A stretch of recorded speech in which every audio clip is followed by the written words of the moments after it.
भाई ये सबसे ज़्यादा गंदी ड्रेनेज आई थी इस स्टोरी से और इस हीलिंग से मेरे को बहुत ज़्यादा। ये वाला केस कहाँ का है? ये बठिंडा और ना संगरूर है पंजाब में एरिया, एक रिमोट एरिया है, और वहाँ पे भवानीगढ़ करके एक एरिया है, वहाँ की स्टोरी है भाई।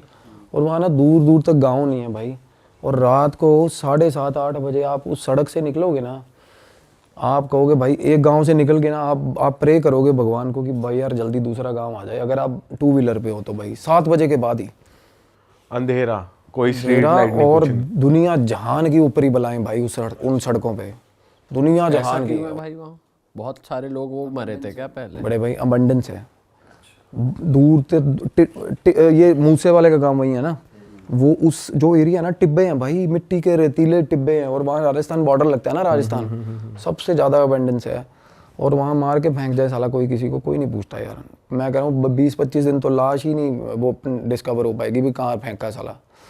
तो उस एरिया की बात है भाई। अब मेरे को थोड़ा ये था, मेरा ये रहता है कि राजस्थान कनेक्टेड एरियाज़ में ना मैं होके आऊँ, एक्सप्लोर करके आऊँ। तो मैं अभी भाई को बता रहा था, अभी मैं अलवर होके आया हूँ, तो while we are going to Alwar, ये रास्ते में ना ये हम मिल के आए थे जिनकी ये स्टोरीज मैं बताने जा रहा हूँ भाई। तो 3 भाई थे भाई। अब एक की उम्र है अराउंड 26 साल, एक उससे बड़े हैं जो वो 3 साल बड़े हैं उससे, और एक बड़ा भाई, सबसे बड़ा भाई, और पेरेंट्स हैं उनके, ठीक ठाक ज़मीन है, और वहाँ पे लोगों के पास ज़मीनें बहुत है। मेरा एरिया वो फाजिल का एरिया के पास की बेल्ट है सारी। तो भाई अब हुआ क्या, उन्होंने ना उनके पहले ये जो ईंटें बनाने के भट्ठे नहीं होते हैं, है ना, ब्रिक फर्नेस होती है, वो फर्नेस लगी हुई थी। फैमिली बिजनेस है, हालांकि ज़मीन अच्छी है, एग्रीकल्चर इनकम भी आती है, बट तीनों भाइयों को एडजस्ट करने के लिए ना उन्होंने भट्ठा खोल दिया। अब भट्ठा घाटे में जा रहा है, तो ना वो घाटे में क्यों जा रहा है कि तीनों भाई ना थोड़ा शौकीन है भाई। तो वो सुबह लड़ाई होती है कि कौन जाएगा भट्ठे पे, पहले कौन जाएगा। वो कहता है सारी रात बिठा लो वहाँ पे बचाए। और रात को बैठने का तो ये है ना कि रात को तो वैसे ही भाई वहाँ से वापस ही नहीं आता कोई, वो जगह ही ऐसी है। तो वहाँ बैठ जाते, कहते सो जाएंगे वहाँ, सुबह ये जाएगा, वो लड़ते हैं। तो भट्टा जा रहा था घाटे में, तो फादर ने क्या प्लान किया कि भाई घर ले देता हूँ इनको वहीं आसपास। अब फादर के पास इतना पैसा था कि वो घर बना भी दे नया। तो भाई वहाँ पे ना एग्जैक्ट जहाँ पे वो फर्नेस थी उसके पास एक घर था, उन्होंने ख़रीद लिया मेरे ख्याल। वो बोले बड़े सस्ते में ही हो गया सारा, और बड़े खुश भाई। और सबसे छोटे वाले को भाई वहाँ बोला कि वो कहना मैं, वो मतलब जिद्दबाजी करके ना सबसे छोटा वाला कहना मैं रहूँगा वहाँ, और मैं सुबह जाऊँगा, कहता मैं निकलूँगा ही नहीं भट्टे से, मैं सारा दिन भट्टे में ही रहूँगा। कहता फादर खुश हो गया, कहता ठीक है यार। एक होता ना कि यार बिजनेस में पोटेंशियल है बट हमारी कमी से ख़राब हो रहा है सारा काम, वैसा था कि पोटेंशियल है। तो वो रहने चला गया भाई वहाँ, वो रहने चला गया, काम शुरू हो गया भाई। अब काम शुरू हुआ तो काम ठीक ठाक खींच दिया उस लड़के ने। तो फाइनली क्या हुआ भाई, गांव वाला घर छोड़ के सारी फैमिली उस घर में आ गई, शिफ्ट हो गई, रेस्ट ऑफ द ब्रदर्स। और एक बड़े सबसे बड़े भाई की हो गई थी शादी हुई थी। अब क्या हुआ, उस घर में जब सारी फैमिली रहने आई ना भाई, तो दिक्कतें शुरू हो गई उनको। अब जब मैं गया था तो मतलब इंटरमीडिएट लेवल तक था काम, बीच में था काम चला, बड़ा भयंकर सिस्टम था उस घर का, बड़ा ही कैसा सा बना हुआ था थोड़ा बताओ। बिल्कुल जैसे यार आपने मैं वो घर के साथ रिजेंबल कर पाता हूँ, बिल्कुल परदेश मूवी देखी है आपने शाहरुख खान की? हाँ, उसमें महिमा चौधरी का घर होता ना भाई, हाँ हाँ हाँ, वैसा घर था यार। अच्छा। मेरे सपने में वो घर आया बाद में भाई बहुत बार। वो घर ऐसा था जैसे किसी ने बड़े शौक से बनाया हो, किसी लेडी ने भाई, एक एक ईंट पे ना ऐसे ऐसे पेंटिंग करी हुई है भाई, दीवारों पे ना वो फूल पत्तियां बनी हुई हैं, बार भी सारे एक एक मतलब पूरे शौक से बना हुआ। सुंदर था घर, अपनी तरफ से उन्होंने बहुत अच्छा बना रखा था, सुंदर, लाइक जो गांव का बंदा जैसे बनाते हैं ना, अपनी तरफ से पूरा अच्छा ही बना रखा भाई। दीवारें चारे अलग रंग की दीवार, कमरे की दीवार, मतलब अपनी एंड से उन्होंने बहुत अच्छा बना रखा था। तो मैंने उसको बोला, मैं कहा ये घर तुम लोगों ने बनाया, क्योंकि देखने में ठीक ठाक लगते हो। मैं कहा इतना लाउड फैशन घर कैसे बनाया तुम लोगों ने? कहता नहीं ये पहले ही बना हुआ ऐसे ही। तो जो लोग बेच के गए थे ना भाई, वो फैमिली एक ही रात में उजड़ी थी वहाँ से, जैसे कुल तरह वाला सीन नहीं होता, एक ही रात में उजड़ी थी फैमिली वहाँ से। कोई सीन हो गया था वहाँ पे, जो कम्युनिटी थी ना, वो दूध वाले जो होते हैं, जो वो बहुत सारे पशु लेके ना वो ना कम्यूट करते हैं ज़्यादातर हमारे उन एरियाज़ में ना। 70-80 पशु हैं जिसके पास, वो सारे पशु एक ही लाइन में बांध लेगा, आगे अपना रेड़ा लगा लेगा, चलो भाई अगले गाँव में, वो निकल। तो वो ऐसी फैमिली थी और निकल गई थी। पैसा उनके पास ठीक होता भाई, दूध का बिजनेस होता है। तो वो घर सस्ते में निपटा गए थे, बेच गए थे। तो भाई अंकल जी के पास बैठा मेरे सबसे पहले जाके, मैं कहा अंकल, तो अंकल बताने लगे बात, कहने बेटा हम आके रहने लगे ना, कहने सबसे छत वाला कमरा हमने ले लिया था, अंकल और आंटी ने, बाकी तीनों भाई नीचे। तो अंकल बोले कि मैं रात को ना, मेरी आदत है, कहते इस एरिया में कोई निकलता नहीं रात को, मेरी आदत बनी हुई है कि रात को एक बार गेट, सारा बाहर वाला गेट जो मेन बाहर है गेट दूर है, और जो छत से दिखता है सामने वाला गेट, वो गेट ना मैं बंद करके आता हूँ रोज़ रात को, ठीक है। कहते एक रात ना, कहते 11:45 बजे का टाइम था, और वहाँ 11:45 सच में बहुत हो जाता है भाई, हमारे यहाँ तो मेट्रोपॉलिटन सिटी में नहीं होता ना इतना, वहाँ 11:45 भाई बिल्कुल अंधेरा।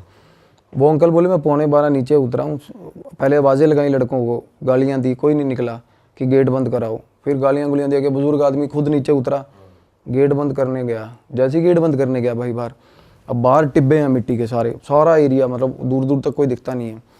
अब अंकल बोले मैं गेट बंद करके ना वापस आ रहा था, मेरे को पीछे से आवाज़ आई रात को 11:45 बजे। तो अंकल बोले कि मैनू तो, पंजाबी में बोले, कहते मैनू तो पता ही है कि ओपरी चीज़ होनी है साली, कोई मतलब गलत चीज़ होगी। मैंने कहना पीछे नहीं देखा।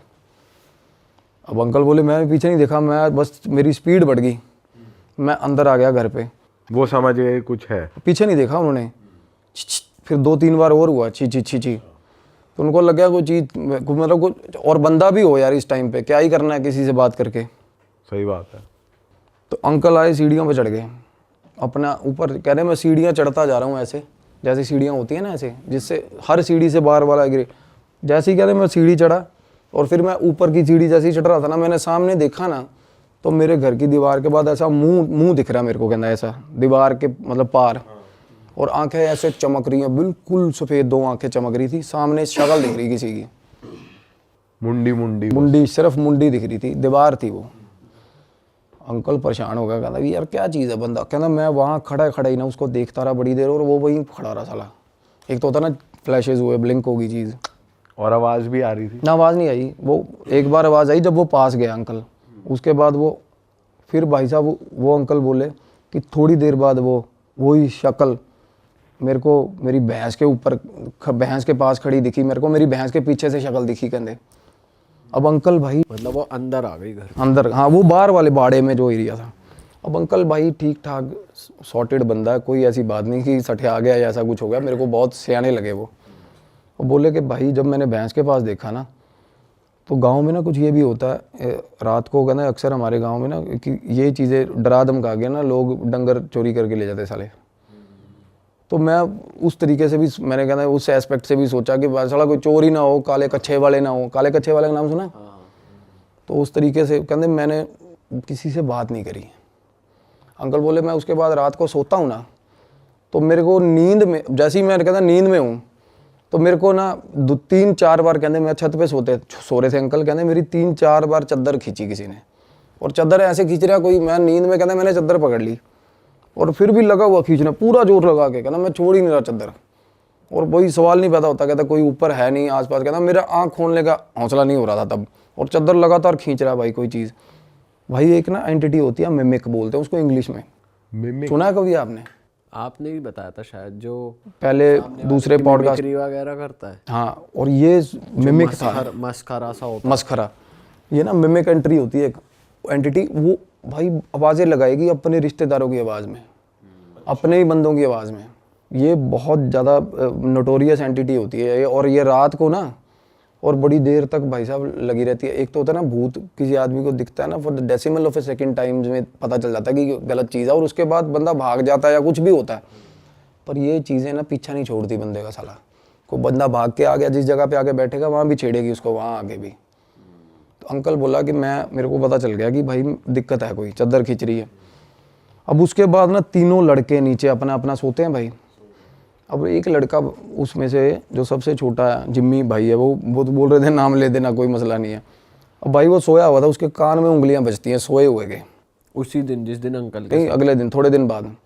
अब ये चीज़ें ना जब आपस में फैमिली बात नहीं कर रही थी ना, कम्युनिकेशन गैप था ना, जब बात हुई तो पता चला थोड़ा मेरे साथ भी होता, मेरे साथ भी होता, सब हर किसी के साथ हो रहा है, कुछ ना कुछ अलग अलग चीज़ें हो रही हैं। हाँ। अब जिम्मी उसकी बात बता रहा हूँ, सबसे छोटे की उंगली कैसे बज रही है? कान में उंगली, जैसे टिकलिंग नहीं करते था कोई, ऐसे उंगली बजी, ऐसे ऐसे, हम थप्पड़ नहीं मारते सोए सोए, कहना 5-6 बार ऐसा हुआ। उसके बाद ना कहता मेरे गाली निकली मुंह से, तो जैसे ही गाली निकली ना आगे से आवाज आई हंसने की, कहता भाई मेरी फट गई हंसने की आवाज आई ना, कहता मैं भाग के बाहर कमरे से शूट, मतलब कमरे से भागा दूसरे भाई के कमरे में, कहता दूसरा भाई सोया हुआ था, उसको उठाया, कहता भाई मेरे कान जुंगला मार रहा कोई। वो बोला तू इत्थे पै जा नाल मेरे, मैनू भी डर लग रहा। उसका भाई बोला और तेनू भी डर लग रहा? कहना हाँ यार मेरे को भी डर लग रहा। कहना कमरे च कोई हैगा साला। वो कहता है यार मैं तू मेरे साथ मजाक कर रहा है। बोला छोड़, दूसरा भाई बोल रहा है।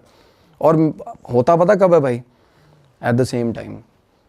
अच्छा, जिस टाइम उसके साथ वो काम हो रहा है उसके साथ हो रहा है, अंकल के साथ हो रहा है। मल्टीपल एंटिटीज होती है ये, या ये क्या मिमिक का कभी भी कुछ पता नहीं है भाई। शेप शिफ्टर्स, मिमिक, इनका पता नहीं है कुछ क्या करे कब करे यार।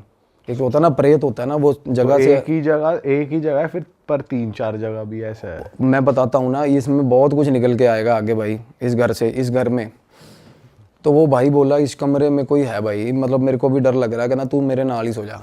वो रात को ना बोले कि हम दोनों ना भाई सोए ही नहीं, कहना बैठे रहे। और थोड़ी थोड़ी देर बाद ऐसा लग रहा है कि छत पे ना, मतलब जैसे कोई खेल नहीं रहा होता, डबल पैर दोनों ऐसे ऐसे ऐसे ऐसे 3-4 बार कोई छलांग मार के यहाँ जाता है। थोड़ी देर बाद पता इन कहते हैं हमें ये हो गया था 1-1.5 घंटे तक कि अब ये चीज़ ऐसे जाएगी, अब ये चीज़ ऐसे जाएगी। पूरा पैटर्न समझ लिया, प्रॉपर पैटर्न समझ गए थे वो। ये काम हो रहा है उसके कमरे में, जो भाई भाग के नीचे आया था, जिस भाई के सबसे छोटा भाई जो भाग के बाहर दूसरे भाई के कमरे में आया ना, उसके कमरे में ये हो रहा था। तो वो बोले कहना कि भाई ये मतलब ये इस घर से दिक्कत हैगी है। कहना यार मैं तो शुरू तो रहा, मैं तो इन्ने दिन मैनू तो कोई प्रॉब्लम नहीं। अब उसको प्रॉब्लम नहीं हुई, लड़के को, अकेले को। इसका ये है कि डिपेंड करता है। और क्योंकि मेरी बात ही उनके साथ ये फंस रही थी, कहना भाई फिर मेरे को अकेले को प्रॉब्लम क्यों नहीं हुई? अब उसका ऑरा ठीक है, किसी का बंदे ऑरा वल्नरेबल। ऑब्वियसली यार हम में से भी कोई डरता कोई नहीं डरता, हौसला होता है। और कई बंदे गौर नहीं करते यार इन चीज़ों पे, ज़्यादातर गौर नहीं करते। सही बात है, ज़्यादातर नहीं करते यार। तो वो बोला कि भाई शायद ये भी, मैंने कहा ये चीज़ हो सकती है। अब छोटा भाई कहना यार मैं भी बहुत दलेर हूँ, बीच वाला जो कहना मेरे को क्यों हो रहा? फिर कहना मेरे को तो बहुत डर लगता है इस घर में यार। कहना मैं तो अंदर ही नहीं जाता। मतलब उस घर में बैठे हुए बात हो रही थी ये। अब मैं अपनी फाइंडिंग्स बताता हूँ कि मेरे साथ क्या हुआ था। तो मैं बोल रहा हूँ, मैं कहा भाई थोड़े जड़े बड़े भाई साहब है, कहना उसका ना फ्रांस का वीज़ा वूज़ा लग रहा है, वो तो निकलेगा, वो जाएगा। जो शादीशुदा है? हाँ, उसकी शादी रिसेंटली हुई थी भाई। अब वो बोला कि कागजों की कार्रवाई चल रही है इसमें। अब मैं ना उस घर के अंदर हम आए तो मैंने उनको सजेस्ट करा, मैं कहा ये क्लेंजिंग कराओ इस घर की। उस घर में 2 एंटिटीज थी अलग, उससे अलग भाई, मिमिक से। अच्छा, ये कैसे दिखा आपको? दिखता है, बिल्कुल दिखेगा। आप उस घर में जाओ, ध्यान लगाओ, जिस घर में प्रॉब्लम्स हैं उस घर में ध्यान लगाओगे, बिल्कुल दिखती है चीज़ें। ये हर किसी को दिखेंगी भाई, जो भी ध्यान लगाता है ना, जो थोड़ा बहुत भी ध्यान लगाना सीख गया, उसको जिसकी अजना खुली है वो देख सकता है। द एंटिटीज़ अगर वो बात करना चाहती है तो बात करेंगे, अदरवाइज अगर वो अकरेंसेस दिखाती है ना, जैसे एक्सीडेंट हुआ किसी चौक पे तो बार बार एक्सीडेंट ही होता रहेगा, स्टक हो जाती है एंटिटीज़, वो बार बार दिखाती हैं कि ये हुआ था मेरे साथ। वैसे या तो अकरेंस होती है या एंटिटीज़ आगे सीधा आपको रीच करती है कि भाई ये चीज़ है। और वो एंटिटीज़ थी भाई बहुत ही ज़्यादा वायलेंट काइंड ऑफ। एक लड़का और एक लड़की भाई, और बिल्कुल जवान। तो मैंने उनको बोला क्लेंजिंग, वो कहते पापा मेरे वहम भरम च पैंदे नहीं यार, हम वहम भरम करते नहीं ऐसे, क्योंकि वो कुछ है भी, कुछ रिलीजन प्रैक्टिस भी उनकी अलग है भाई। तो मैंने कहा ठीक है भाई, तुम्हारी मर्जी ना कराओ। तो बोले हम तो पाठ रखवा देंगे। तो भाई मैं निकल गया, मैं चला गया। अब बाद में फ़ोन आता, कहते एक बार भाभी ने मिलना। अब वो जो भाभी जो फ्रांस जाने के लिए जिनकी फ़ाइल लगी हुई थी, तो मैंने कहा बात करा दो। तो भाई उन्होंने कहती भैया आप आए चले गए, कहती मैनू मिल के जाओ। मैं कहा वापसी तो मेरा रूट नहीं हैगा। कहती मैनू इन्होंने तो आपको, अब मैं बताती हूँ कहती मेरे साथ क्या होता है। वो बोली कि मैं सो रही थी, मेरे को ऐसा लगा कि कोई कमरे में आया। कहती ये इसका जो हस्बैंड है ना, वो ज़्यादातर चंडीगढ़, यही फाइल के चक्कर में चंडीगढ़, उन दिनों में वो चंडीगढ़ था। कहती कोई आया और मेरा सर ऐसे पकड़ा, झोली में रख लिया और सिर पे ऐसे हाथ फेरने लग गया भाई, ऐसे ऐसे प्रॉपर सहलाने लग गया भाई। वो एकदम से डर के आँख खुली, कोई नहीं। उसके बाद वो बोली कि मैं फिर ऊपर सो रही हूँ। कहती पापा जो हैं सुबह 3-3:30 बजे उठ जाते हैं, वो चले जाते हैं। तो मैं अपनी सास के साथ सो रही थी। मेरे हस्बैंड ने बोला था कि तू उनके साथ सो जा, क्योंकि भाई हस्बैंड को होगा कोई दिमाग में शक या कुछ भी होगा व्हाट्सएवर। तो कह रही सास के साथ मैं सोई हुई थी। जैसे सास के साथ अब सास और वो सो रही है सुबह 3 बजे, अब ब्रह्म मुहूर्त टाइम होता है सुबह 4 बजे का। 3 बजे मैं बताता हूँ, हमेशा 3 बजे बहुत ज़्यादा डेंजरस होती हैं ये चीज़ें, पीक लिमिट तक होती है, पीक लिमिट तक। अब पता है कि हस्बैंड उठ के चला गया, ठीक है, वो साइड वाली खाट पे बहू सो रही थी, वो उठ के बेड पे आ गई सास के साथ। हस्बैंड का पता चल रहा है कि ये सीढ़ियाँ उतर गया, ये नीचे जाके स्कूटर की किक बज गई, वो चला गया। थोड़ी देर बाद भाई सास बाहर निकली, वॉशरूम बाहर है ऊपर वाली छत पे, बाहर निकली ना, कुर्ता पजामा था ना जो हस्बैंड का, बिल्कुल अकेला कुर्ता पजामा चल रहा है भाई, उसको दिखा बाहर, अब अकेले कपड़े हवा में है, मतलब बॉडी नहीं है, कपड़े चल बॉडी रहे नहीं है, बॉडी नहीं इमेजिन हो का रही। सीन याद आ गया जो गायब पिक्चर में होता है, देखिए आपने गायब नहीं। movie? यही होता है, उसमें कपड़े वॉक कर रहे होते हैं, वो शरीर नहीं दिखता उसमें। और दूध लेने जा रही होती है वो उसका हाँ, बाइक चलती है, बाइक अपने आप चलती है, बंदा तुषार नहीं दिखता। कपूर की मूवी है एक। इसमें एक अच्छा तुषार, हाँ बहुत पुरानी मूवी है, हाँ, बहुत पुरानी। जिसमें वो ऐनक वाला गोंचू सा दिखाया इसमें। तो ये ना एक जो बीच वाला भाई था ना, उसने एक एनकाउंटर मेरे को ऐसा बताया जो मुझे बड़ा रियलिस्टिक लगा, क्योंकि एंटिटीज के साथ आमना सामना होता है ना जब, ये ना बिल्कुल साफ होती है ये चीज़, उनकी आंखें नाक बहुत पास से जब देखोगे ना तो ये बिल्कुल प्लेन होती है ये चीज़, बिल्कुल प्लेन। कई बार नाक ऐसे उभरी भी नहीं दिखता ही नहीं, इमेजिनेबल नहीं होती, कई बार बहुत ज़्यादा पास से कोई चीज़ आप देख लो ना तो बिल्कुल ऐसे साफ होता है प्लेन। तो बीच वाले जो वो भाई वो बता रहा है, कहना मैं जब आया हूँ ना तो ये इसकी आदत बन गई थी सास के साथ सोने की। कहना मैं अकेला नीचे सोया हुआ था, कहना मेरे साथ आके सो गई बिना शक्ल की चीज़। मैं कहा बिना शक्ल की? कहता बिल्कुल प्लेन था भाई, बिल्कुल प्लेन। और घुंघरुओं की आवाज़ सारे घर में रोज़ आती है, सीढ़ियों पे चढ़ती हुई, ऊपर से लेकर नीचे तक, छन छन छन छन छन छन छन, ऊपर से फिर नीचे तक भाई, मतलब।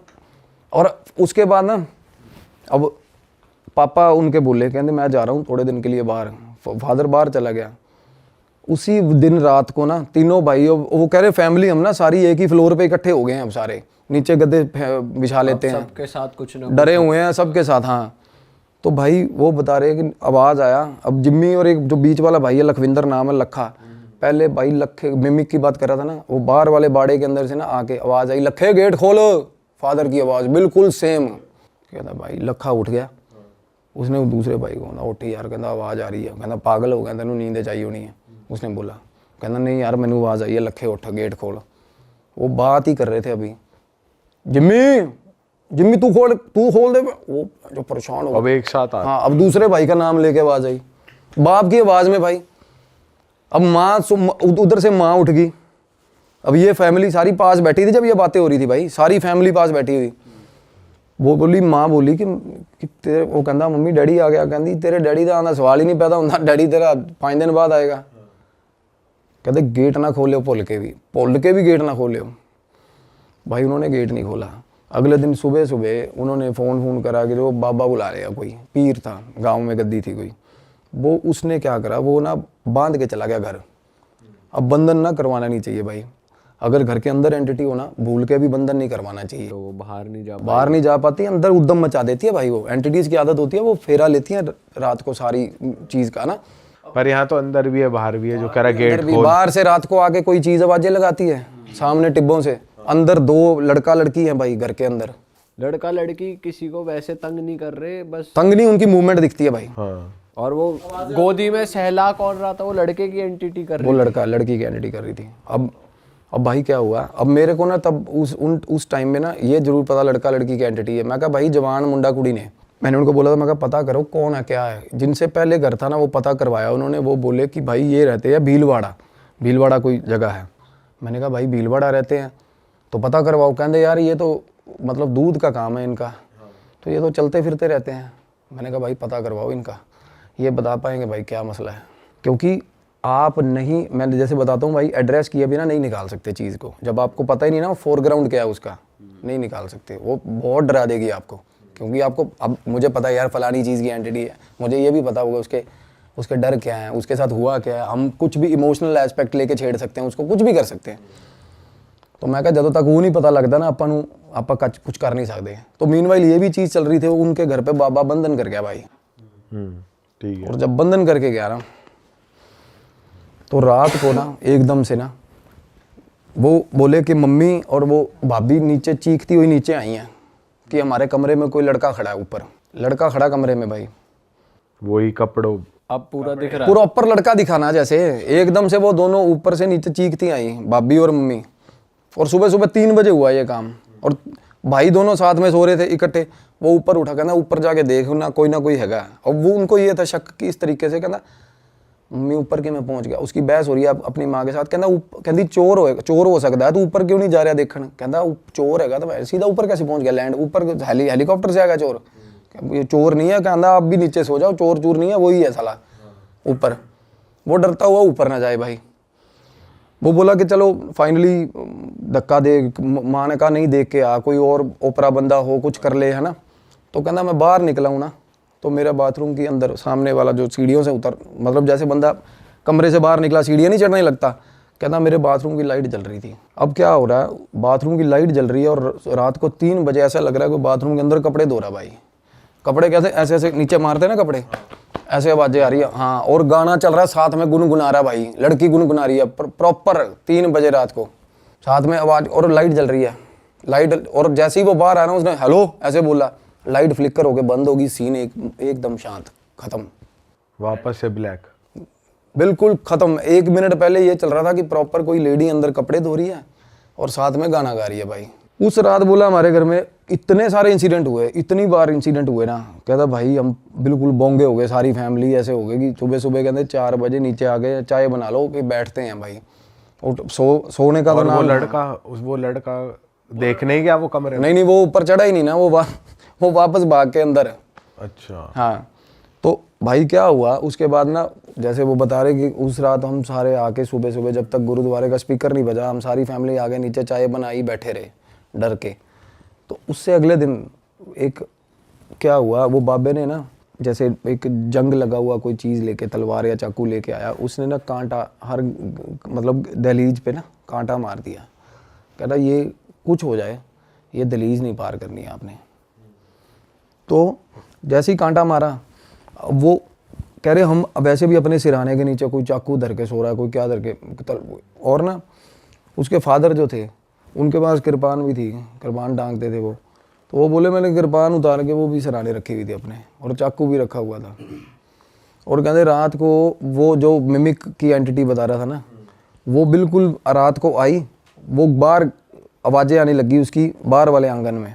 और बाहर वाले आंगन में ना मेरे भाई जैसे फूस का वो बना हुआ था शेड, जिसमें वो भैंसें रखी हुई थी। शेड में लगी आग, बाहर वाले शेड में रात को आग लगी। अब आग लगी थोड़ी सी कंट्रोलेबल सिचुएशन वाली। अब वो आग थी कि क्या वो मतलब उसने ऐसा इस तरीके, क्योंकि वो भाई वो करा आग लगी थी, जो बाहर निकला है उस वक्त रात को, होता ना कि मैं बुझा देता हूँ जाके, वो बोल रहा था कहता कुछ करेगी, कुछ भी हो बाहर, चाहे साला वो पर्टिकुलर ये बोल के गया था कि बाहर आग ही लग जाए ना तो बाहर मत निकलना भाई तुम लोग, कि ये मेरा प्रॉपर्टी कुछ रेमेडी चल रही है, जब तक मैं कहूँ मेरे हिसाब से चलना। भाई वो निकल गया बाहर लड़का। तो वो बाबा ने दी गालियाँ उसको सुबह सुबह ना, कि तू वो बाल्टी उठाई पानी पुनी मार दिया, उतने में वो चीज़ें ना छिड़ती हैं ऐसे कि भाई ये भंग कर दी तेरा, मतलब जो भी उसने बना रखा था, कीलन कर रखा था, जो भी होता है। तो मेरे को वो बोला उस टाइम तक, जब कहते भाई एक बाबा जेड़े बाबा जी को असी इलाज करवाया ना, तुसी वो बाबे ना गल कर लो। अब वो बाबा उनको फैमिली को बता के नहीं गया ये चीज़, क्योंकि वो बाबा ना इस तरह के, मतलब बाबे का रवैया ये था कि भाई ये सारे पागल हैं, सारी फैमिली ये नहीं मानेंगे, हाँ ये बात नहीं मानते।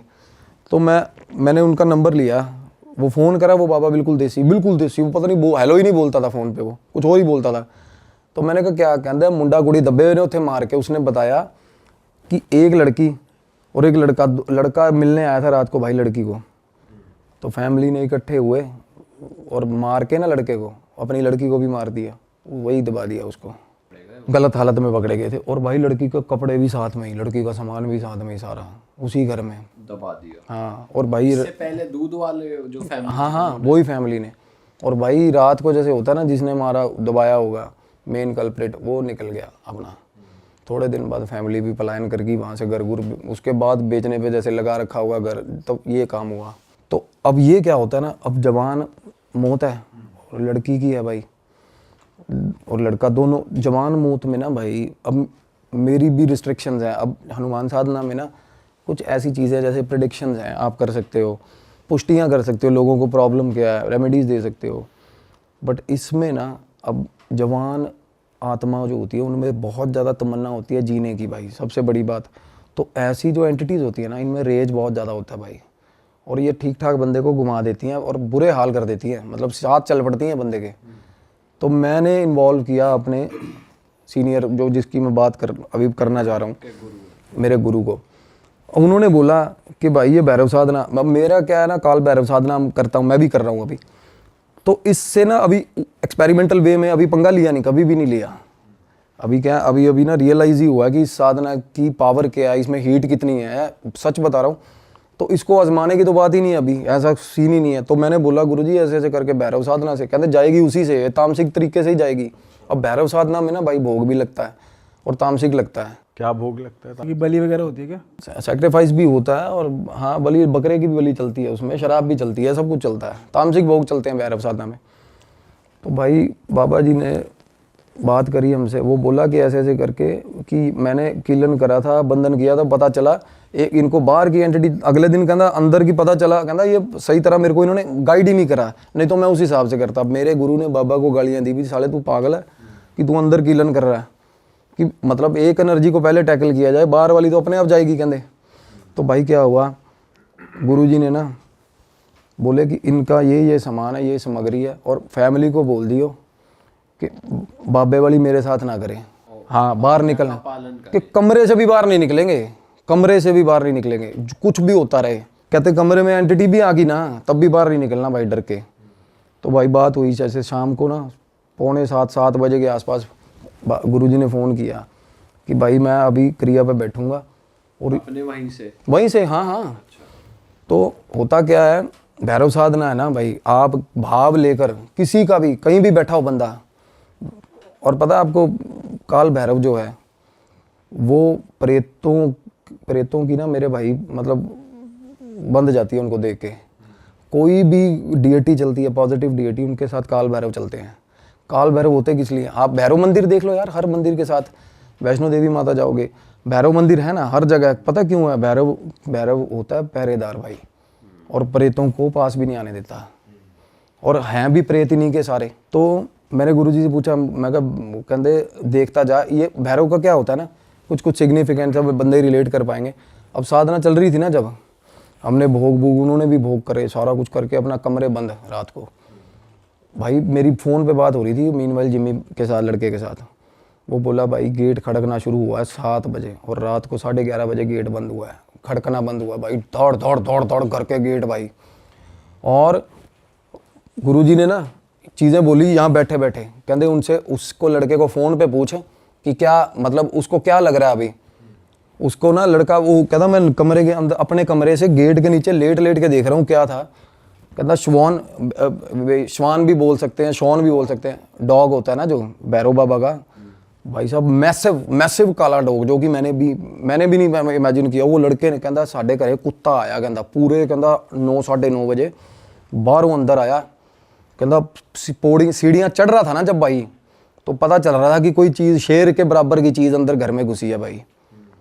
और उसके बाद भाई साहब चीखें पड़ी हैं घर के अंदर, वो लड़के की और वो लड़की की आवाज़ें आई हैं, प्रॉपर आवाज़ें आई हैं। हाँ, इलाज चल रहा है, इलाज क्या खा जाता है ना, वो ग्रहण कर जाते हैं भाई, वो ले गए अपने साथ का दरवेश है ना जो भैरव बाबा का, वो ग्रहण खा जाता है। वो कहता प्रॉपर आवाज़ आई है जैसे खा लिया हो किसी ने।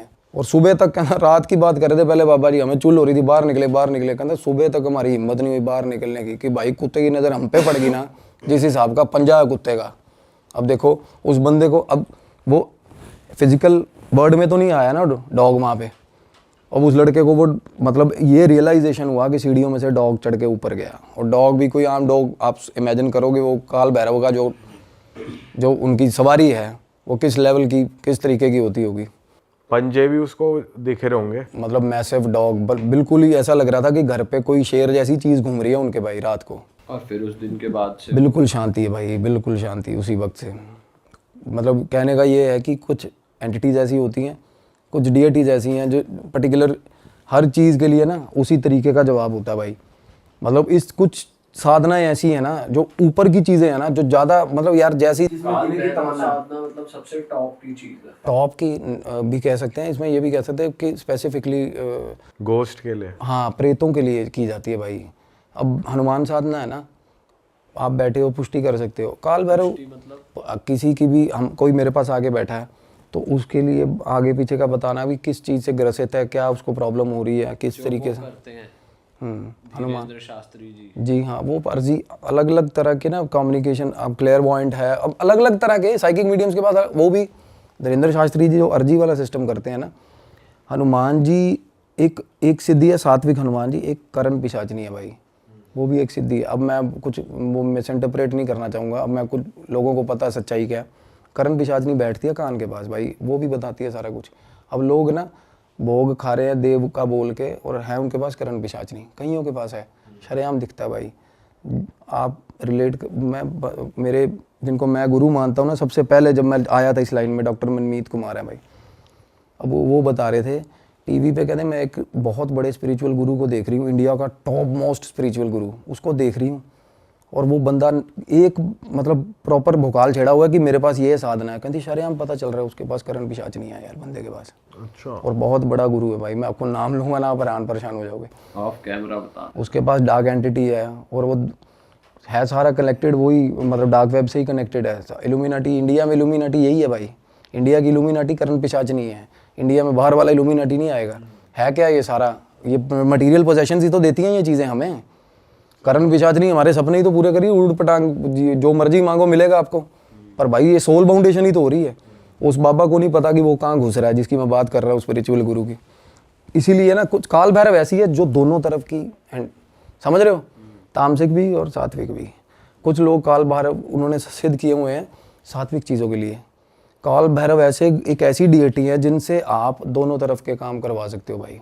डीएटी सिद्ध कर ली ना, आप उससे कुछ भी करवा सकते हो भाई, कुछ भी गलत काम भी करवा सकते हो, बट वो आपका कर्मा खराब हो रहा है उससे।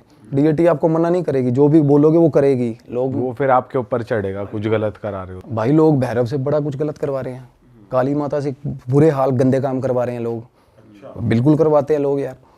तो ये आपके ऊपर है भाई, आप क्या करवा रहे हो। डीएटी अगर आपने उसको संकल्प कर लिया, अब लोग संकल्प है यार, एक होती है पूजा, प्रेज द लॉर्ड, है ना, भगवान को कहना भाई तू ही तू है, वो सबसे प्योर चीज़ है, सबसे शानदार चीज़ है जो हमारी माएँ करती हैं। एक होती है सिद्धि, कि भाई भगवान के आगे लठ लेके खड़े हो गए कि मैं पूजा कर रहा हूँ तेरी, मेरे को फल दे दियो।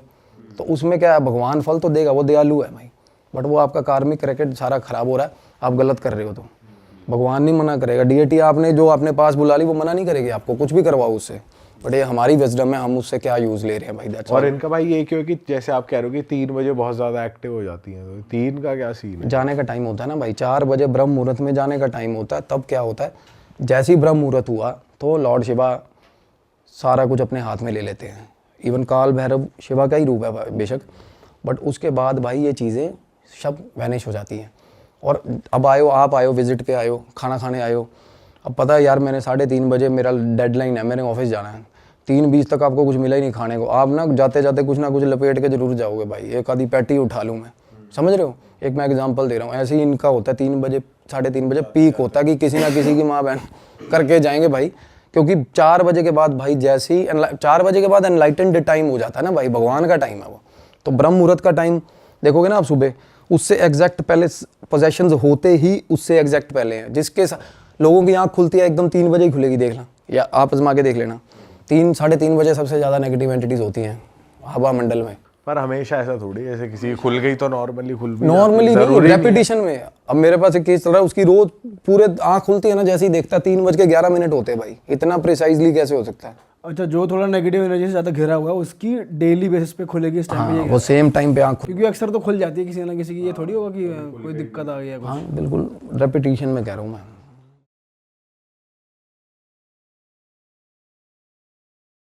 तो जैसे आप इस चीज़ को कैसे लेते हो, जैसे बहुत से साइंटिस्ट हैं, जैसे वन ऑफ द बहुत ही प्रसिद्ध एक साइंटिस्ट है स्टीफन हॉकिंग्स, अगर आपने सुना है, तो उनकी स्टेटमेंट थी एक कि आफ्टर लाइफ कुछ नहीं होता, और ये जो हेल हेवन है ये हमारी बनाई हुई चीज़ें हैं ताकि लोग अच्छे कर्म करें। अगर हम बोलेंगे कि तुम गंदे काम करोगे तुम हेल में जाओगे, मतलब ऐसा उनका कहना है। मतलब मैं आपकी नॉलेज को डाउट नहीं कर रहा, बट आप इस चीज़ को कैसे लेते हो, अगर जैसे इतने पॉपुलर लोग ऐसे ऐसी स्टेटमेंट देते हैं? देखिए, हम जितना भी कुछ है, हम तो अपने ग्रंथों में जो लिखा है हम तो उसको ही सत्य मानते हैं, सबसे पहली बात तो ये है।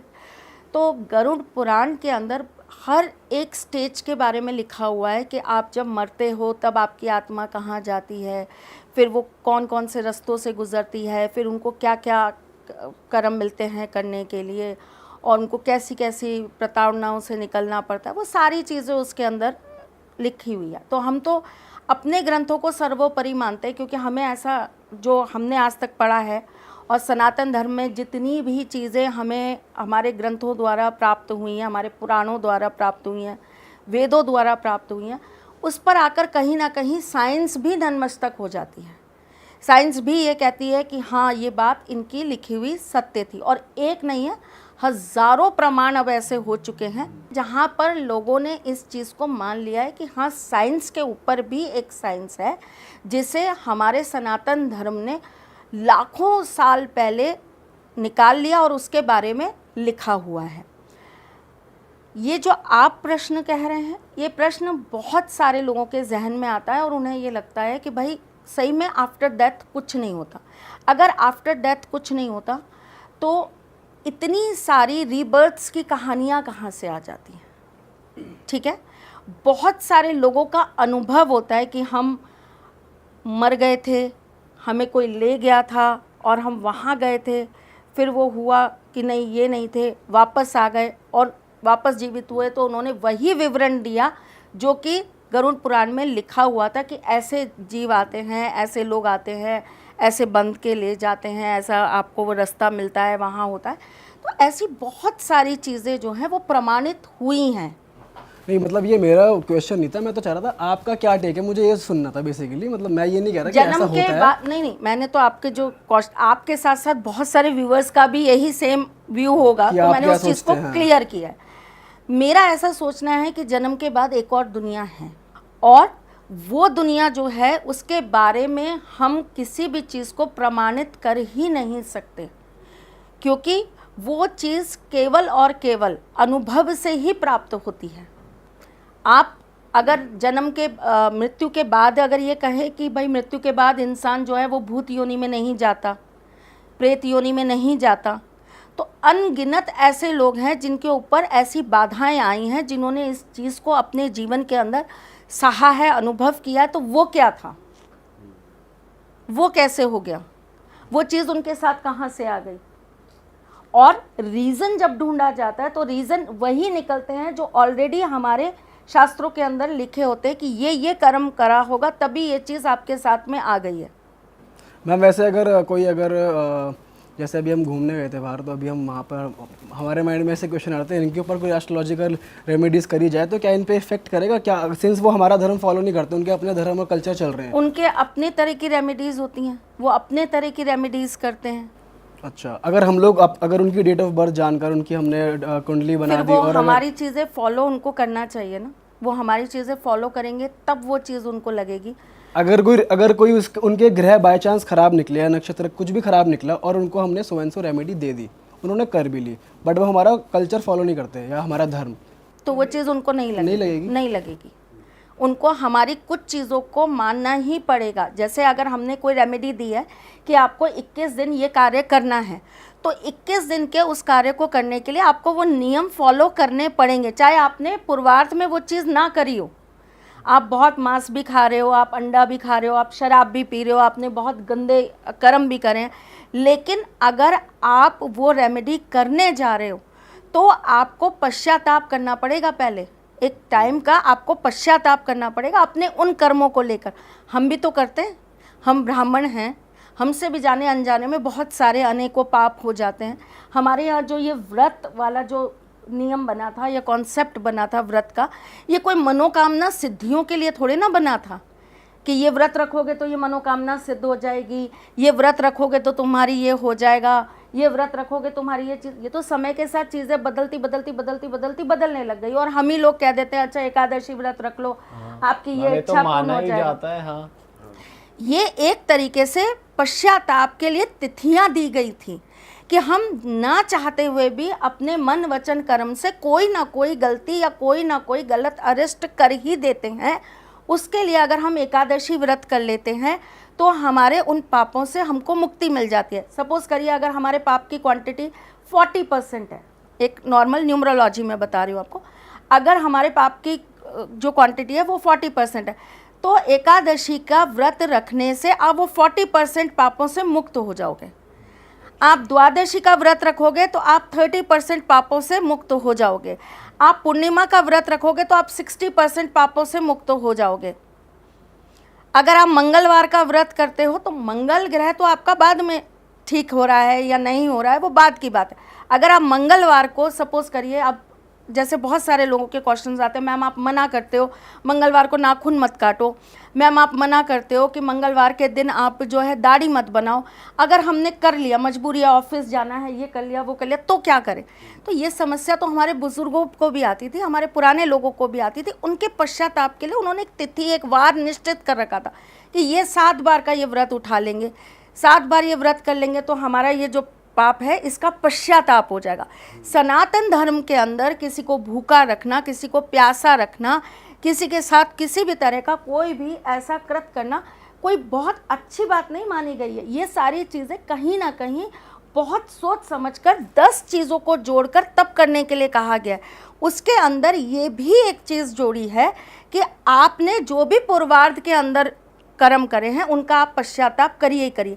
जैसे मैं आपको बताती हूँ, अभी ये 4 माह का पक्ष जो चालू होगा, ये ऐसे 4 माह आते हैं जिसमें पश्चाताप करने के लिए विविध तरह की पद्धतियाँ अपनाई जाती हैं।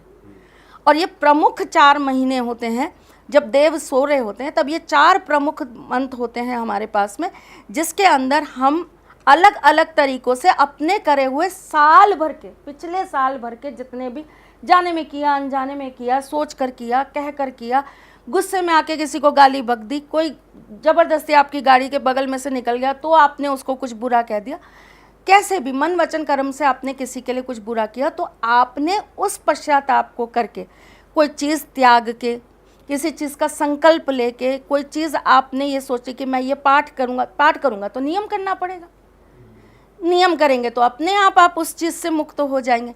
जैसे मैं आपको एक छोटी सी घटना बताती हूँ अपने ही जीवन की। हमारे यहाँ पे जगन्नाथ जी की सेवा होती है, तो हम हर साल जगन्नाथपुरी जाते हैं और वहाँ जाकर हम उनका अभिषेक वगैरह करते हैं और दर्शन वर्शन करके हम 5 दिन वहीं रहते हैं। हमारा एक अपना विधि है, हम उसी से उनका पूजन करके वापस उनको अपने यहाँ पुनः लाकर स्थापित करते हैं। तो हम जगन्नाथ जी गए हुए थे और जब हमें वापस आना था तो हमारी फ़्लाइट का कुछ टाइम बाकी था, तो हमें किसी ने बोला कि आप ना ऐसा करिए, वो बीच पर वहाँ चले जाइए, वो शुद्ध शाकाहारी भोजनालय है, वहाँ पर जाकर आप खाना वाना खा लीजिए और फिर जब आपको जाना होगा तो आप फ़ोन कर दीजिएगा, हम आपको टैक्सी भेज देंगे। हमने कहा ठीक है। हम उस रेस्टोरेंट में गए तो वहाँ पर रिसेप्शन पे ही जगन्नाथ जी की बड़ी सारी मूर्तियाँ लगी हुई, दिया जल रहा, धूप बत्ती जल रही, तो हमें लगा सही में वैष्णव ही होगा, भगवान बैठा रखे हैं, सब कुछ शुद्धता के साथ होगा। हमने उनको जाकर बोला भैया वैष्णव है ना? बोले हाँ बिल्कुल वैष्णव है। भैया बिल्कुल सात्विक है? बिल्कुल सात्विक है। भैया कोई प्याज लहसुन वाला काम भी नहीं है? नहीं भैया बिल्कुल नहीं है, आपको जैसा चाहिए वैसा ही आपको खाना मिलेगा। ठीक है, हमने खाना ऑर्डर कर दिया। हमारे जस्ट बगल में एक कपल बैठा हुआ था, उसका व्रत था, तो उन्होंने बोला कि हमारा भी व्रत है, आप आराम से, क्योंकि वो वहीं के लोकल थे, तो उनको ऐसा लगा हम परेशान हो रहे हैं, तो उन्होंने हमें बोला कि नहीं आप बैठ जाइए, हमारा भी व्रत है, हम भी इसीलिए यहाँ खाना खाने आए कि यहाँ पे सात्विक खाना मिलता है। हमने कहा ठीक है, हम बैठ गए। 10 मिनट बाद हमारे पीछे वाली सीट पर कोई आकर बैठा और उन्होंने जो है आकर उनको बिरयानी ऑर्डर किया कि बिरयानी चाहिए करके। हमारे खाने आने में थोड़ा सा समय था, हम लोग बैठे हुए थे, उनका खाना पहले सर्व हो गया और वो जो कपल था उनका खाना सर्व हो गया। वो बिरयानी जब वो खाने लगे तो सामने हमारे बिल्कुल आफताब बैठा हुआ था, तो आफताब ने देखा और बोला मैम उठो। मैंने कहा क्या हुआ? बोला मैम आप यहाँ से चलो।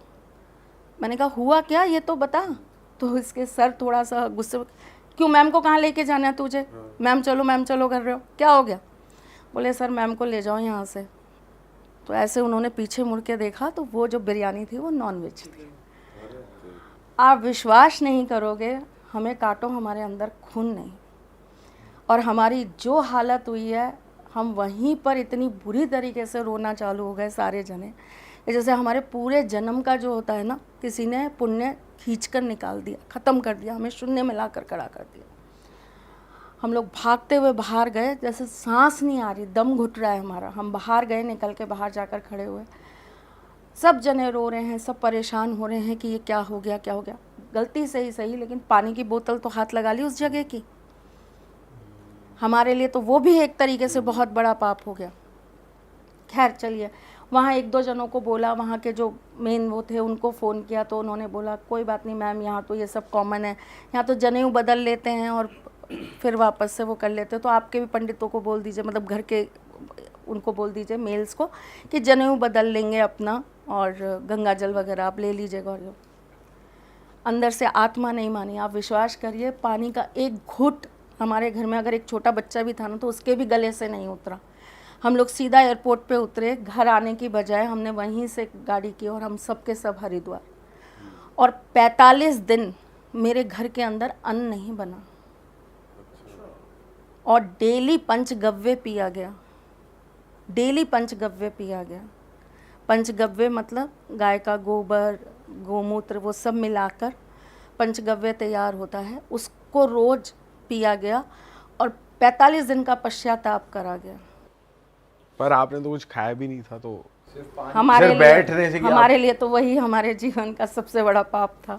मैम वैसे देखा जाए, आप हमारे सनातन धर्म में भी बहुत से लोग हैं जो ठीक है ड्रिंक भी कर रहे हैं, चिकन भी खा रहे हैं, वो बेटा वो अब जैसे आपको मैं वहीं का बताती हूँ ना, जैसे उन्होंने बोला कि उनके लिए वो चीज़ कॉमन है, वो उस चीज़ को नहीं मानते, लेकिन हम जिस चीज़ को मानते आए, हमारा जो अपना कल्चर है, हमने जिस चीज़ को जीवन भर माना है, हम अपने ठाकुर जी को जिस तरह का भोग देते हैं हम वही भोग खाते हैं। ठीक, बहुत सारे ऐसे मंदिर हैं जहाँ पर देवी को प्रसाद ही इसी चीज़ का चढ़ता है और लोग उसको प्रसाद को ग्रहण भी करते हैं। बहुत सारी जगह देवी को मांस चढ़ाया जाता है और उसके बाद में वही खाया भी जाता है। तो देखिए, हर जगह का अपना अपना एक कल्चर है। हमने जहाँ जन्म लिया, हम जिस घर में आए, हमें जिस तरह के बचपन से जो संस्कार मिले, हमने जिस चीज़ को फॉलो किया है, हम लोग तो प्याज लहसुन भी नहीं खाते, हम किसी दूसरे के घर का नमक तक नहीं खाते। मेरी शादी हो चुकी है, मैं अगर अपनी मम्मी के घर जाकर भी खाना खाती हूँ ना, तो मैं उसके बदले में उनको कुछ ना कुछ दूंगी। क्यों? क्योंकि मेरे को उनके घर का नमक का कर्जा भी नहीं चढ़ाना, जबकि मैं तो उसी घर की बिटिया हूँ। वो तो मेरे घर आके नहीं चढ़ाएंगे, लेकिन मैं भी उनके घर जाकर नहीं चढ़ाऊंगी। तो हमारे यहाँ अपने पूजा पाठ के कुछ नियम हैं जो हमारे यहाँ बंधे हुए हैं। ये आपको अपने पूर्वजों से मिलता जाता है। हर घर का अपना एक ट्रेंड है, अपने हर घर का अपना एक नियम होता है। अब हमारे यहाँ शादी ब्याहों के नियम अलग हैं, आपके यहाँ बिल्कुल अलग होंगे। है तो हम भी सनातनी, आप भी सनातनी, पर हर इंसान अलग अलग चीज़ों को फॉलो कर रहा होता है। तो जब फॉरेनर्स को भी हम ऐसी कोई रेमेडीज़ बताते हैं, तो हम उनसे ये कहते हैं कि एक टाइम पीरियड तक आपको शुद्धिकरण और पश्चाताप करना ही पड़ेगा। आप उस रिचुअल के लिए रेडी हैं तो आप ये हमारी चीज़ों को फॉलो कर सकते हैं और आप ये कार्य कर सकते हैं। अगर आप नहीं कर सकते, आपको पता है कि हमारा तो काम ही नहीं चलेगा, हम तो नहीं खाएंगे ऐसी चीज़ें, तो हम सर्वाइव ही नहीं कर पाएंगे। अब मेरे पास, आप फॉरेन में कहाँ जा रहे हैं, आप इंडिया में ही देखिए ना, मेरे पास बहुत सारे ऐसे सेलिब्रिटीज़ हैं जो ये कहते हैं कि मैम हम तो वेजिटेरियन हो नहीं पाएंगे क्योंकि हमें जिम जाना होता है, हमें अपनी डाइट को उसी तरीके का रखना होता है, तो हमारे लिए तो बड़ा मुश्किल है कि हम प्योर वेजिटेरियन हो जाएं। हम बाहर का कुछ ना खाएं, हम बाहर का पानी भी ना पिएं, हम बाहर का जूस भी ना पिएं, तो हमारे लिए तो बड़ा टफ है। तो ऐसी कंडीशन में आप बीच का रास्ता निकालिए। बहुत फ्लेक्सिबल है हमारा धर्म, बहुत फ्लेक्सिबल। उसका वहाँ पर कहीं ना कहीं दूसरा तरीका भी होता है। आपकी चीज़ें, आपका कृत आपके बिहाफ पर कोई दूसरा कर रहा होता है और आपको उसके नियमित उस व्यक्ति को जो भी उसका उतना खाना पीना रहना सोना जागना जो भी है, आपके ही उसके हिसाब से वो चलेगा। आपको उसका भुगतान करना होता है और कुछ चीज़ों का त्याग करना होता है। अगर कोई खा रहा तो उसका भुगतान वो भरेगा, पश्चाताप तो करेगा ही उसके नाम का, करेगा, डेफिनेटली करेगा। ये जो 4 वर्ग बनाए गए थे हमारे यहाँ, इनके अलग अलग कर्म रखे गए थे, जिसमें ब्राह्मणों का यही कर्म रखा गया था कि दूसरों के कृत को उतारने के लिए ब्राह्मण अपनी पूजा पाठ से, अपने वेद मंत्रों से, अपनी चीज़ों से उस चीज़ को हटाने का कार्य करेगा। पर एट द एंड उसी इंसान को नहीं करना पड़ेगा कि भाई वो नहीं, करेगा तभी? नहीं, वो करेगा। वो अपना सब कुछ जो है, अपना भार जो है वो ब्राह्मण को दे रहा है ना, और संकल्प दे रहा है कि अब ये मैं तो नहीं कर सकता। अब सपोज करिए हमारे यहाँ पर ऐसा बोला गया है, महामृत्युंजय जाप करने से आई हुई बड़ी से बड़ी मृत्यु का काल भी टल जाता है। ठीक है, हमारे सनातन धर्म में एक कहानी भी है कि जो है महामृत्युंजय करा था जाप तो जीवन बच गया था, है ना। संजीवनी बूटी, उसी से निकलता है एक मृत संजीवनी मंत्र, एक मृत संजीवनी क्रिया भी होती है। वो ऐसी अवस्था में की जाती है जब डॉक्टर्स ये कह देते हैं कि अब इसके पास 24 घंटे बचे हैं, 48 घंटे बचे हैं, 72 घंटे बचे हैं, तब उस कंडीशन में उस व्यक्ति के नाम से वो क्रिया या वो मंत्र का जाप करके उसको बचाने के लिए ब्राह्मण जो है अपना पुण्य पूरा का पूरा अर्पित करता है। ठीक, ऐसी ही चीज़ के अंदर अब जो हॉस्पिटल में पड़ा है, जो आईसीयू में है या जो वेंटिलेटर पे पड़ा है, वो व्यक्ति क्या करेगा? आप उसको कौन सी मेडिसिन है जो दे देंगे जिसके अंदर किसी पशु का या किसी पक्षी का या किसी जीव का चर्म नहीं होगा, रक्त नहीं होगा? कितनी मेडिसिन ऐसी हैं। चलिए आज तो मैं नॉर्मल हूँ, टच भगवान की कृपा से मैं बहुत स्वस्थ हूँ। आज आप मुझे कहिए कि मैम आप ये मेडिसिन खाएंगे, मैं कहूँगी नहीं, बिल्कुल नहीं, इसके अंदर बहुत सारी चीज़ें। लेकिन अगर कोई बीमार व्यक्ति है और उसको हमको सही करना है तो हमें उसको फिश ऑयल देना ही पड़ता है ना।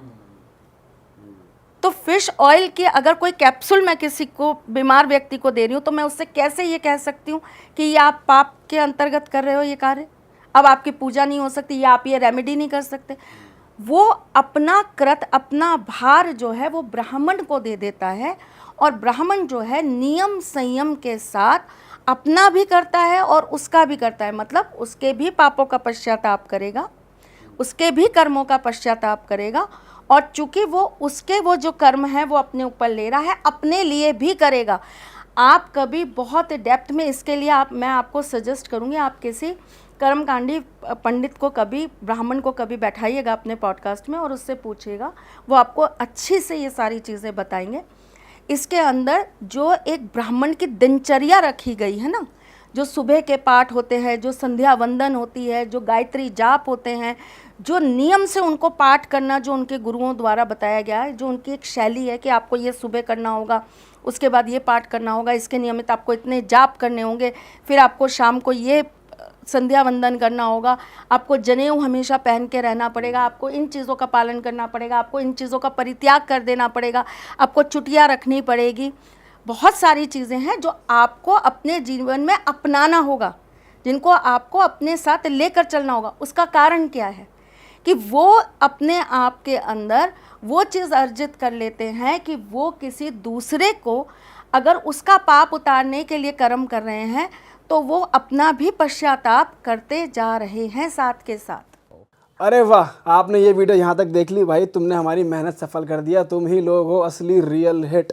और अगर आपको बहुत मज़ा आ रहा है ऐसी क्लिप्स में, ऐसी वीडियोस में, तो फटाफट जाइए प्लेलिस्ट पे, बिंज वॉच कीजिए और सारी वीडियोस देख डालो और मौज काटो। That is it. हम मिलेंगे नए पॉडकास्ट में, नए क्लिप में। Till then bye bye, see you, take care, do subscribe. Best of real talk online. Okay, bye bye.